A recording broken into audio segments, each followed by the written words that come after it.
moving over to the Himalayas. Yes. Tell us about this one. I believe you're on some sort of a bridge. Heading to Everest, to the base camp, the highest base camp, to cross the valleys, there was these huge suspension bridges. Metre, 1,200 wide maybe. You had also had the yaks. They would not move, so you had to move back as the trains would come, because that was their main... So if you're walking across this suspension bridge... Yeah, and you see the yak train coming across, you moved. You had to go back, because they weren't going to stop. That's scary. The Arctic can be quite aggressive. No, I mean just being on the suspension bridge above a... Oh yeah, yeah. It wobbles a bit, but when you look at this image, you wouldn't have any idea that you're on a wobbly suspension bridge.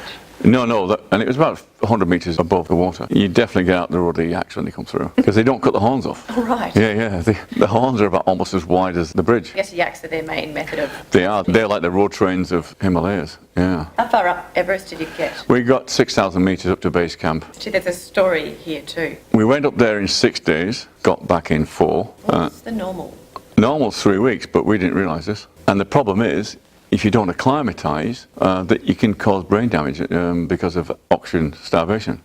I'm sure you Before you acclimatise, and your red corpuscle level becomes enough to maintain that. Well, is that the opposite then of when you were doing saturation diving and you're having to...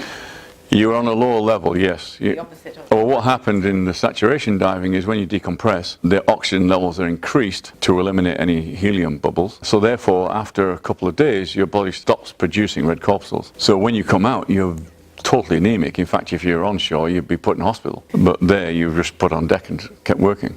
Amazing. Which was a similar feeling to altitude, where you're on 10% oxygen and you're working very, very hard. 10% oxygen compared to... 21%, yeah. 21% here. 10% at 6,000 metres. Yeah. If you were to go further... Then you were in the death zone. If you didn't come down, you would die.